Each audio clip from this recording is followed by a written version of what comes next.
J'ai vu que le fait de partager ses talents et que chacun les connaisse, ça libérait les énergies. J'utilise beaucoup de citations aussi, parce que je trouve que ça pose le décor et que ça envoie. Il faut réussir à ce qu'on prenne du recul et on prenne de la hauteur pour mieux voir les choses.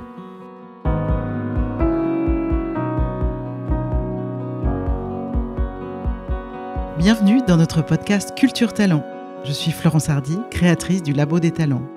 Chaque mois, des dirigeants et des managers se confient à moi et partagent comment ils s'appuient sur leurs talents naturels pour réussir tout en étant pleinement eux-mêmes. Ils nous parlent aussi du choix qui les anime. Faire le pari d'aller chercher, de mobiliser et de propulser tous les potentiels de leurs équipes pour assurer le succès de leur entreprise. Culture Talent, un podcast proposé par le Labo des Talents et animé par Florence Hardy. Je suis vraiment contente de vous accueillir et que vous ayez accepté de nous rejoindre sur le podcast Culture Talent. On est deux. Pour pouvoir témoigner de comment finalement vous investissez vos talents en tant que dirigeant, en tant que manager et puis peut-être aussi pour vous-même. Alors, je vais vous présenter. Vous êtes aujourd'hui directeur du développement à l'international pour Drivalia. Correct. Jusque-là, c'est bon. Jusque-là, c'est bon. Parfait. Un mot sur Drivalia qu'on ne connaît pas forcément tant que ça en France puisque c'est un nouvel acteur de la mobilité et vous m'avez expliqué que c'est la mobilité toute durée, tout format en Europe. Alors, ce que ça veut dire, si j'ai bien compris, tout format, c'est de la location automobile, courte durée, longue durée, autopartage. Et moyenne durée. Et moyenne durée. Ben, vous avez bien retenu. Absolument tout. En fait, on a l'habitude de dire qu'avec Drivalia, on peut louer d'1 minute jusqu'à des années. Incroyable. Et entre-temps, on fait ce qu'on veut. Et ce que j'ai compris aussi, c'est que ça, c'était pour nous les particuliers, mais aussi pour nous en tant qu'entreprise. Exactement. Ça couvre le B2C, comme on dit dans le jargon, et le B2B. Donc, vous, votre rôle, c'est de développer toutes ces activités dans, je crois, 14 ou 18 pays européens. 14 pays aujourd'hui, 18 demain, puisqu'on fait des acquisitions ici ou là, et puis des fois, on développe, comme on dit, de zéro, et on crée une entité à part entière dans un pays avec des équipes. Incroyable. Et du coup, on imagine, enfin moi en tout cas, j'imagine la complexité de ce business et de votre rôle à travers tous les pays, donc toutes les cultures, les différents produits, les différents services. Et puis les différentes cultures d'entreprise, puisque en l'occurrence, Drivalia se construit sur différents types d'acquisitions. Donc avec différentes cultures d'entreprise et différentes cultures, culture au sens large du terme. Donc ça veut dire des nationalités différentes, avec des habitudes différentes et des entreprises différentes qui ont elles-mêmes leur propre culture. Et puis le tout, c'est de faire prendre la mayonnaise avec tout ça et puis de créer du lien et du liant. Bon, écoutez, on va être ravis de vous entendre parce que vraiment, on parle beaucoup aujourd'hui de complexité. Là, je crois qu'on est dans l'œil du cyclone de la complexité, d'une certaine manière. Oui. Et en même temps, je vous vois avec le sourire, donc je me dis, c'est un job qui vous convient parfaitement. Alors justement, pour parler un peu de vous, vous êtes un pro complet de l'automobile, à la fois en tant que produit, puisque vous avez travaillé chez Mazda, chez Nissan, chez Volkswagen aussi, il me semble. Correct. Et aussi service, vous étiez précédemment directeur commercial et marketing chez LeasePlan. Donc on a vraiment affaire à, on peut dire, un expert du métier et du secteur. En tout cas, toute la chaîne de valeur est couverte. Ouais. Ok. Alors, je vais ajouter pour transitionner vers notre objet du jour qui est les talents et la culture des talents. On s'est rencontrés chez Volvo il y a 5 ou 6 ans. À l'époque, vous étiez aux commandes du commerce chez Volvo Car France. C'est juste. Et racontez-nous un peu, enfin comment, et pour les gens qui nous écoutent, comment s'est faite cette rencontre avec, entre guillemets, les talents et l'outil Clifton Strengths. Eh ben, c'est mon patron à l'époque qui m'a dit, écoute, je ne peux pas aller à une réunion de l'ensemble des patrons de pays en Suède, donc tu vas y aller à ma place et il faut que tu fasses ce questionnaire, que tu remplisses ce questionnaire. Et puis, tu verras bien ce qu'il advient et comment c'est utilisé. Donc, j'ai fait le questionnaire. Je me suis retrouvé en Suède, dans une grande salle, un auditorium sympathique chez Volvo. Et puis, on nous a présenté les talents. Et puis, on nous a mis par groupe. Ouais. Et puis, on a commencé à nous dire qu'il fallait qu'on travaille sur un sujet en tant que tel. Et puis, on a commencé d'abord par partager nos talents, savoir ce que ça pouvait apporter pour pouvoir travailler le sujet et la problématique qui nous avait été confiée. Et on se connaissait pas, enfin, en tout cas, moi, je les connaissais pas, parce que c'est la première fois que je les rencontrais. Ok. Ce que vous m'avez dit quand on a préparé, c'est que finalement, ce qui vous a frappé, c'est que ne connaissant pas les personnes autour de la table, vous avez très vite réussi à travailler ensemble, à produire quelque chose que vous aviez à faire dans le cadre de ce séminaire. Oui, parce que la méthodologie était bien faite. On nous a expliqué d'abord ce que c'était que les talents, qu'est-ce que ça pouvait apporter. Et puis, tout de suite, chacun a partagé ses 5 talents primaires, je vais l'appeler comme ça. Et puis, on a tout de suite vu les rôles, et les rôles se sont assez distribués naturellement, avec certaines personnes qui étaient plus sur le détail. Et donc, du coup, on écoute aussi les gens différemment quand on sait quelles sont leurs forces. Okay. Je ne sais pas si ça s'entend, mais je vois que quand vous parlez de cette expérience, vous avez vraiment le sourire. Donc, je me dis que c'était une bonne expérience, oui. Et probablement la suite va le confirmer. À travers ce podcast, moi, l'objectif que je poursuis au Labo des Talents, c'est assez simplement de proposer à des personnes comme vous de pouvoir rendre compte de leurs propres talents, de leur expérience avec le fait de s'intéresser aux forces, à ce qui fonctionne bien chez chacun d'entre nous, de façon à pouvoir montrer comment on peut réussir en étant complètement soi-même. Et du coup, ma première question pour vous, Cyril, ce matin, c'est, pour ceux qui connaissent l'outil Clifton Strengths, quel est votre, entre guillemets, top 5? Donc, ces 5 talents primaires, comme vous avez dit, nous on les appelle dominants. Quels sont-ils? Il y a futuriste, il y a relationnel, mais c'est une traduction qui est pas juste, je trouve, mais c'est difficile à traduire. Il y a focus, il y a stratégique, et puis il y a ce qu'on appelle l'importance dans les 5 premiers talents. Ok, donc on va les réexplorer chacun et puis aussi ensemble avec le recul sur votre parcours qui est un parcours très riche et aussi très réussi. Quel talent unique ou plusieurs vous diriez a été vraiment un moteur essentiel pour vous au fil de votre carrière? Bon, d'abord, je les aime tous. Donc, je vais faire des jaloux. Mais le premier, je dirais que c'est futuriste. Futuriste, c'est la capacité à fixer une vision. Et je trouve que c'est un élément qui est clé parce que dans nos activités, si on donne une vision, ça veut dire qu'on va favoriser de l'alignement. Les gens savent où on veut aller et ça permet tout de suite de créer un but, un objectif commun en fixant le cap. Oui, et on entend déjà votre focus qui pointe à l'horizon parce que c'est pas juste la vision, c'est aussi un cap et donc quelque chose d'assez précis. À quel horizon vous vous projetez quand vous pensez vision et quand vous rêvez? Minimum 3 ans. Et après je vais au-delà, mais en fait c'est un plan où je détermine plutôt à 5-8 ans, et puis après je fais un rétro-planning en me disant à 3 ans qu'est-ce que ça devrait donner, et puis après on le décompose par année, par trimestre, par mois, mais la vision initiale, allez on va dire qu'en moyenne c'est 5 ans, là où on veut être dans 5 ans. Et puis après, on y construit les différentes étapes pour y parvenir. Et alors, comment ça se passe, ce talent futuriste pour vous? C'est-à-dire que tout d'un coup, vous voyez cette vision, l'avenir qui se présente devant vous, vous regardez au loin mentalement et vous voyez ce que va devenir le marché de l'automobile, de la location, les besoins de mobilité à 8 ans? D'abord, je pense qu'il faut rester curieux. Donc, c'est beaucoup d'écoute, pas uniquement dans son propre milieu, mais dans tous les milieux, parce que c'est ce qui permet de faire des connexions. Si on prend l'expérience client, maintenant, on compare n'importe quelle expérience client avec celle auquel on est confronté au quotidien. Donc, on veut la meilleure des expériences clients dans toutes les activités auxquelles on est confronté au quotidien. Donc ça veut dire qu'il faut se documenter, il faut s'intéresser, il faut être curieux. Donc le premier point c'est ça, et puis le deuxième c'est d'être sur le terrain et puis d'écouter ce que les gens ont à dire. Parce que les idées viennent de là, elles viennent aussi des gens qui ont besoin de s'exprimer et qui souhaiteraient mettre en place des choses. Et puis après, on fait les connexions. Donc finalement, votre futuriste se nourrit beaucoup de la curiosité et de votre capacité à voir loin, mais à partir des éléments concrets que vous entendez. Pas que. Alors, parce que assez naturellement, j'arrive à voir là où il faudrait aller. Et en fait, c'est plutôt les expériences sur le terrain et puis la documentation que je peux avoir autour qui vont confirmer ou infirmer certaines trajectoires.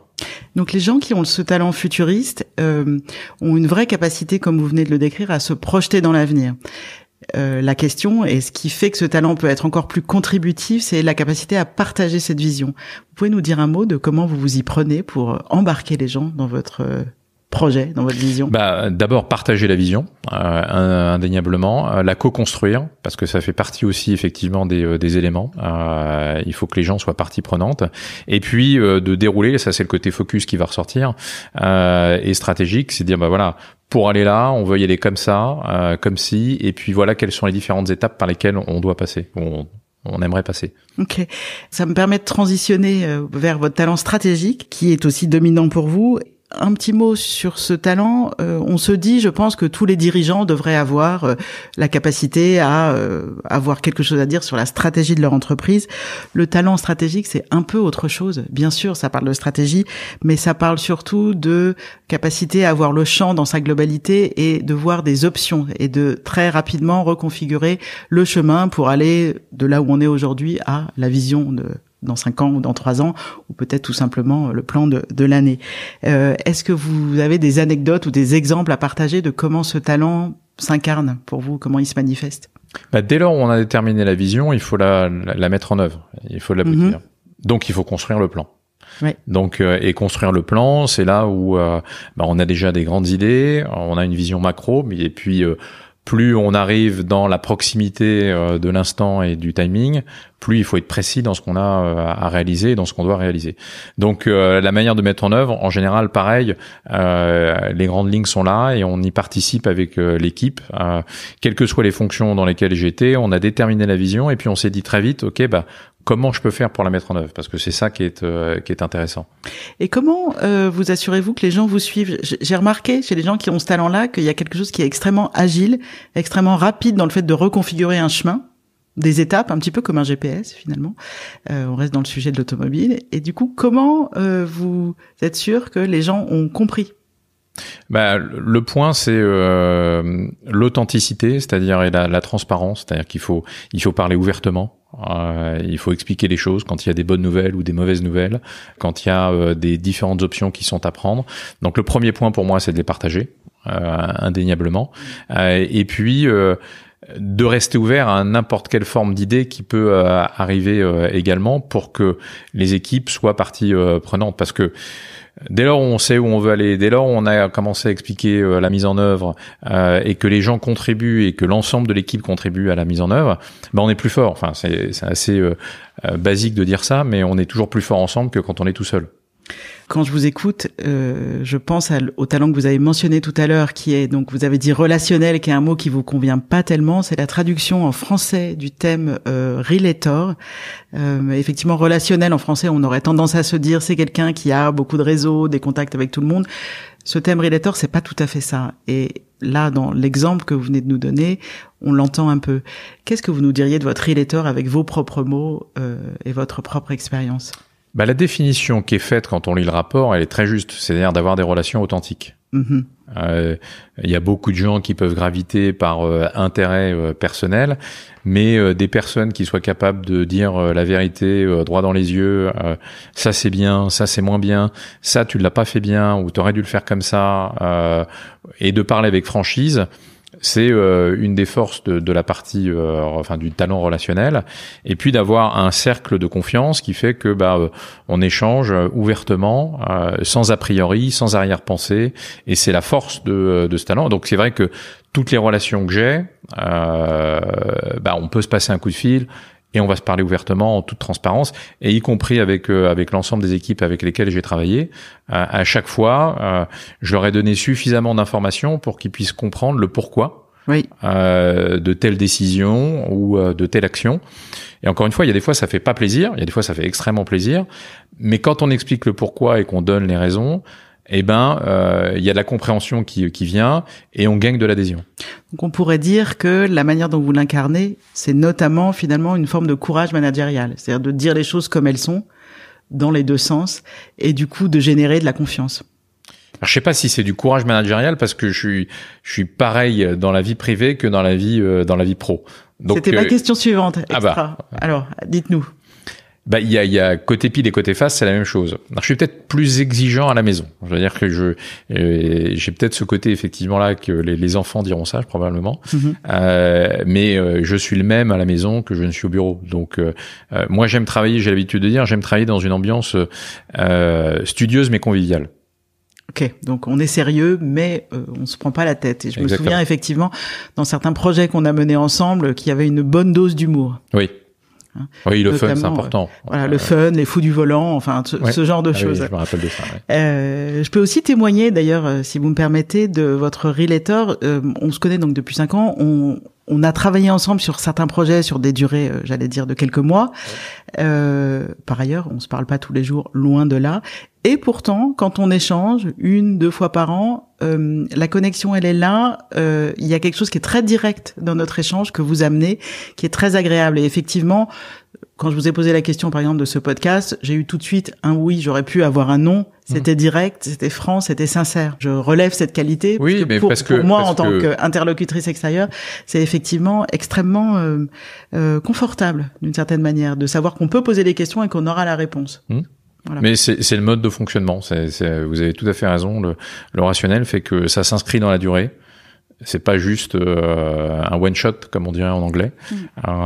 Ça s'inscrit dans le temps et donc si on appelle, si on échange, j'ai toujours des relations avec mon premier patron qui m'a appelé il y a 3 semaines de ça et qui avait besoin d'un coup de main et je lui ai trouvé la solution. Voilà. Ah ouais. Donc voilà. Donc il y a quand même un certain nombre d'années sans trahir de oui, secret. il y a 27 ans. Donc voilà, sans trahir de secret. Super.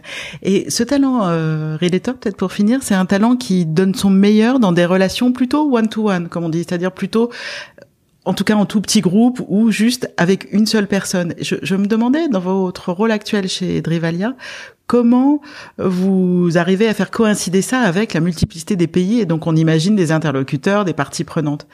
Comment? Mais en fait, les leviers, j'aurais tendance à dire que même si les habitudes et les nationalités font que chacun a sa propre culture, les leviers restent les mêmes. On est des humains. Donc on aime interagir, on aime avoir de la confiance, croire et être embarqué.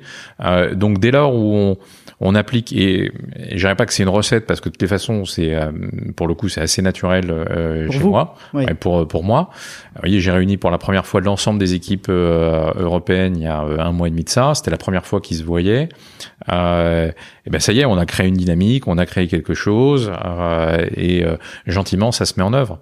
Et vous ménagez des moments en individuel avec vos principaux collaborateurs, vos principales parties prenantes? Oui. Toutes les semaines d'ailleurs, j'ai des one-to-one avec quelles que soient les personnes d'ailleurs, de manière à ce que on puisse échanger, partager. Alors il y a les aspects du quotidien, ça c'est le côté focus, et puis il y a des aspects plus larges à chaque fois pour essayer d'élargir le scope et pas de rester que sur le point de détail qui est à traiter dans les jours à venir. Ok, donc pas que l'ici, maintenant et demain, mais aussi en réorientant futuriste, l'après-demain et le dans longtemps. En fait, avec votre focus, moi, une impression vraiment distincte que j'ai de vous, c'est qu'on a l'impression que, et en vous écoutant, je crois que c'est ce que se diront les auditeurs, tout est simple. Je vous connais pour quelqu'un qui est très précis, qui manifestement gère extrêmement bien ses priorités. Vous vous rendez disponible facilement, précisément, vous êtes pleinement là. C'est vrai ce matin, mais c'était vrai aussi dans l'échange de préparation qu'on a eu et à d'autres moments quand on a travaillé ensemble. Mais quel est votre secret de l'efficacité alliée à la disponibilité? Comment vous faites, Cyril? Là, j'ai un blanc parce que pour le coup, c'est assez naturel à nouveau. Voilà, alors c'est la question piège parce que quand on a ce talent-là, probablement c'est quelque chose qui vous vient naturellement. Non, j'exagère un peu. Je suis un adepte de la to-do list, donc ça joue forcément. Donc j'ai des to-do list dans tous les sens. Et vous les suivez? Oui, et je les suis. Magnifique. Alors là, je suis admirative. Et l'autre point, c'est que je cale dans mon agenda les différents sujets que j'ai à traiter. Et dans la to-do list, on a très vite fait d'avoir une dizaine de sujets à traiter. Chaque jour, je me dis que je vais en avoir traité 3. Ok. Donc... Si j'en étais traité 3, c'est que j'ai avancé et que j'ai passé une bonne journée. Ok. Et comment choisissez-vous alors chaque jour, si je comprends bien, vos priorités? Qu'est-ce qui vous guide? À la fois un mélange d'immédiateté et puis de ce côté futuriste, c'est-à-dire que j'aime bien cette ambivalence de traiter à la fois au microscope et puis d'utiliser le périscope ou le télescope dans la même journée. Ce grand écart me va parfaitement. Donc j'essaie dans les 3 à traiter d'avoir ces 2 éléments. D'accord, donc 2 horizons dans vos 3 points du jour. Exactement. Voilà, et tout ça, ça construit ce qu'on a entendu, quoi, qui est vraiment très réussi et plein d'énergie. À nouveau, nos auditeurs ne vous voient pas, mais moi je vous vois et je vois toute l'énergie, la bonne humeur, l'envie, quoi, la motivation qui vous caractérise. On n'a pas parlé, et ce sera le dernier talent qu'on va explorer, de ce talent importance en français, significance en anglais, qui est parfois difficile à assumer. Je le dis en tant que praticienne, un certain nombre de personnes qui ont ce talent au début peuvent avoir un petit peu de mal. Et je sais que ça n'est pas votre cas. Qu'est-ce que vous nous diriez de ce talent significance, importance? Le fait, c'est la définition du talent, mais c'est avoir un impact. Oui. Donc j'ai jamais regardé, je me suis jamais intéressé au titre ou à la position ou ce genre de choses. Ce qui m'intéresse, c'est ce qu'on fait. Et donc à partir du moment où on s'intéresse à ce qu'on fait, eh bien on raisonne dans la durée plus que dans le court terme pour aller chercher un KPI précis. Ça veut pas dire que c'est important.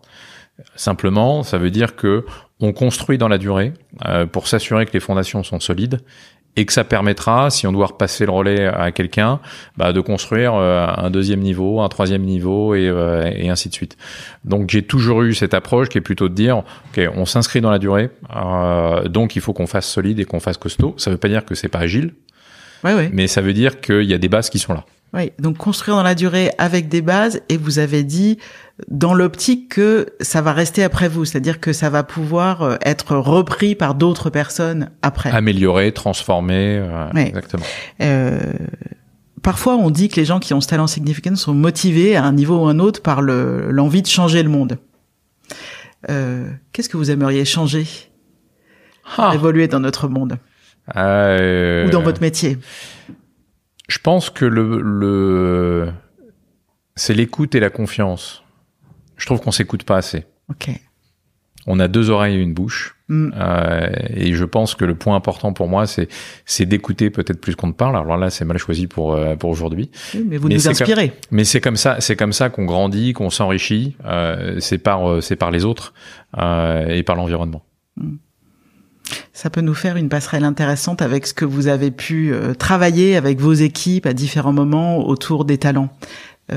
Comment vous vous êtes dit, tiens, finalement, j'aurais envie, au-delà de la découverte en Suède et puis du travail qu'on a pu faire ensemble chez Volvo, comment vous vous êtes dit, tiens, ce truc-là, ça va m'aider dans l'animation de mon collectif? Dans le cadre des talents, tout de suite, j'ai vu que le fait de partager ces talents, et que chacun les connaisse, ça libérait les énergies. Alors vous parliez tout à l'heure comment j'embarque aussi les équipes. J'utilise beaucoup de citations aussi parce que je trouve que ça pose le décor et que ça envoie. Donc c'est l'inspiration à nouveau du futuriste et de l'importance qui nous dit. Il faut réussir à ce qu'on prenne du recul et on prenne de la hauteur pour mieux voir les choses. Ok. J'avais envie de vous demander quel conseil vous pourriez donner à quelqu'un qui a l'un de vos talents. Alors, à votre choix, celui peut-être sur lequel vous avez plus envie de donner des clés parce que vous-même, vous les avez trouvés. Mais moi, je vais garder les 5. Et je vais pas en choisir un parce qu'en fait, je trouve... C'est quand même paradoxal pour quelqu'un qui a focus, je le souligne, mais on vous écoute. Je le dis parce qu'ils sont complémentaires. Donc, c'est là qu'on retrouve le focus. Le premier, il permet de déterminer la vision. Le stratégique, il permet de la mettre en œuvre. Le focus, il permet de changer de cap quand il y a besoin. Le relationnel, c'est parce que on partage avec tout le monde pour pouvoir le faire venir. Et le tout, c'est que ça doit s'inscrire dans la durée. Donc, le conseil, c'est pas uniquement de regarder son talent, mais de regarder effectivement les 5, parce que finalement, c'est plutôt bien fait. Il y a des connexions quand même entre chaque. Oui. Et d'ailleurs, le rapport Gallup a changé. Oui, le nouveau, là, tout récent. Oui. Le nouveau, et il fait les liens entre les talents. Donc, le talent, il n'est pas unique. D'accord ? Il est multiple. Et il y a de multiples talents. Et on est plus fort, encore une fois, quand on les connecte ensemble. C'est ça. Donc, en fait, vous prenez l'identité intégrée. D'ailleurs, moi, j'ai l'habitude de dire aux gens avec qui on travaille, vous n'êtes pas en tranche. Vous n'êtes pas un peu relator, un peu focus, un peu importance. Cet outil, il est intéressant parce qu'il vous donne plus d'impact sur les leviers. Vous pouvez plus choisir, mais en même temps, vous êtes bien sûr vous-même unique, le mélange de tous vos talents. Exactement. Ok. Donc, finalement, votre conseil, c'est intégrer vos talents tous ensemble pour produire le résultat que vous voulez. Exactement. Et puis de continuer à les cultiver, à les travailler, parce que alors on connaît tous cette histoire. Hein, si on est rapide à lire quelque chose, s'il y a différents degrés de rapidité, hein, on l'a évoqué quand on préparait.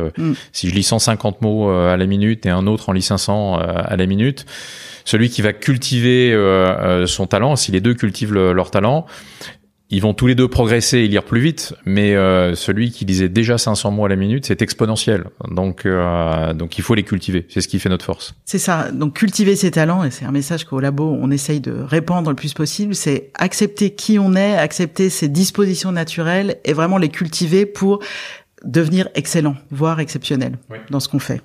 Quand on vous entend, Cyril, franchement, on a l'impression que tout est facile, tout vous donne de l'énergie, vous êtes à la fois visionnaire, vous êtes déterminé, et je peux pas m'empêcher d'avoir envie de vous poser la question.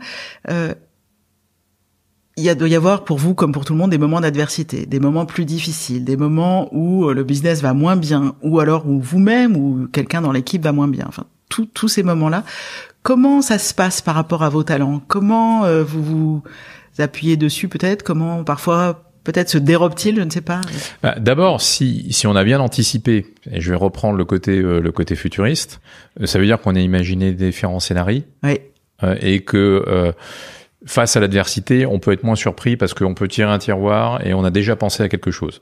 Et si on n'a pas pensé à quelque chose, pour aller d'un point A à un point B, quand on fait du bateau, il peut y avoir grand beau temps, comme il peut y avoir avis de tempête. Il y a des fois, il faut tirer un peu plus de bord pour pouvoir y arriver.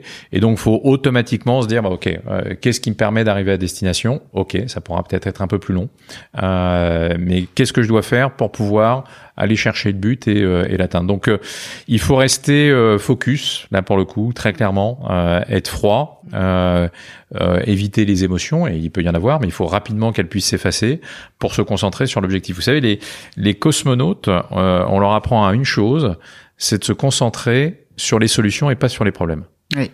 Et ça, c'est quelque chose qui est extrêmement important, c'est-à-dire qu'il y a une problématique qui arrive, ok, elle est là. Donc ça sert à rien d'en rechercher les causes. Alors ça permet de comprendre certaines choses quand même. Donc quand je dis que ça sert à rien, c'est peut-être un peu poussé. Mais concentrons-nous sur la solution. Donc vous allez vite à l'objectif, et finalement ce qu'on entend, c'est en cas d'adversité, je vais aller mobiliser les tiroirs qu'a déjà pensé mon stratégique et le focus sur qu'est-ce qui est le plus important et où est-ce qu'on doit aller à court terme. Et si un tiroir est vide, il va échafauder autre chose. Et puis on va trouver une autre solution parce qu'on va échanger, parce qu'on va partager. Alors ce qui est intéressant, c'est que manifestement, vous savez que vous avez cette ressource et que quand il y a un coup dur ou quelque chose de plus compliqué, vous allez pouvoir mobiliser ça. Oui. Ok.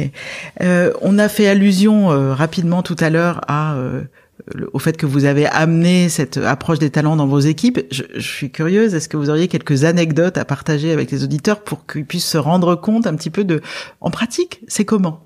Je me souviens que juste après, notamment la découverte des talents des équipes et puis la réunion qu'on avait pu faire, mais même avant, les équipes autour de moi s'amusaient à partager leurs talents. Et puis assez naturellement, ils disaient, je me souviens de l'une d'entre elles, ils disaient, ça c'est mon talent harmonique qui ressort. Et du coup, c'est aussi important, je pense, de le cultiver. C'est-à-dire que le fait de se dire, voilà, j'ai ces talents-là, je les mets en avant. Oui. Et puis, je fais la connexion au quotidien de la manière dont je les ai utilisés sans m'en rendre compte parce que c'est moi, c'est naturel. Ça vient tout seul. Et c'est aussi important parce que du coup, ça le rappelle à la mémoire des autres. Et on se dit, finalement, elle a ce talent-là ou lui, il a ce talent-là.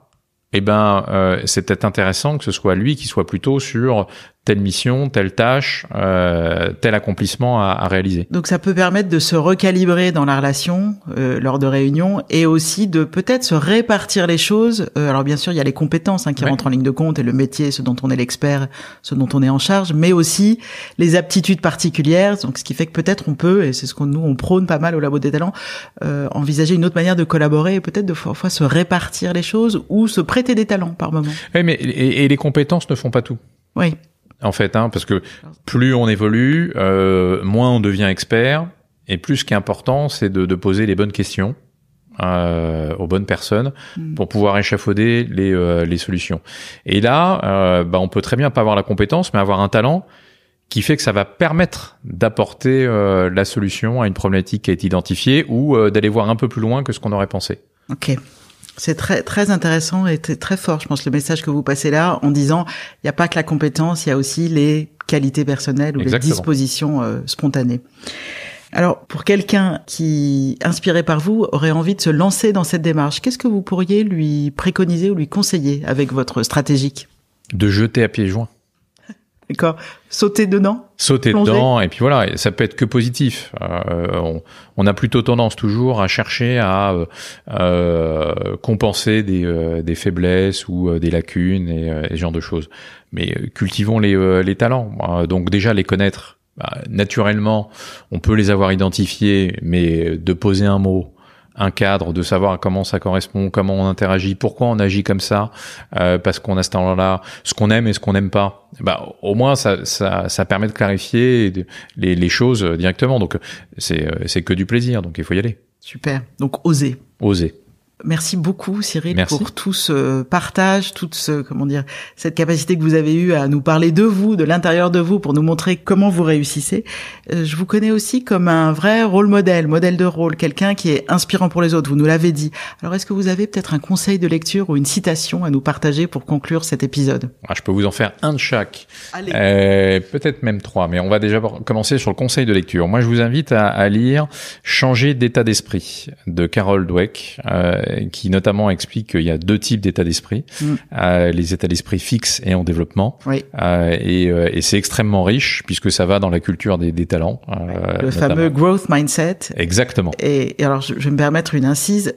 Contrairement à ce qu'on pense, travailler ses talents, c'est-à-dire ce qu'on a d'intrinsèque en nous, c'est pas du tout se dire qu'on est limité, qu'on est fixe. Bien au contraire, c'est choisir de se développer pour devenir un champion. Exactement. Donc un très bon bouquin.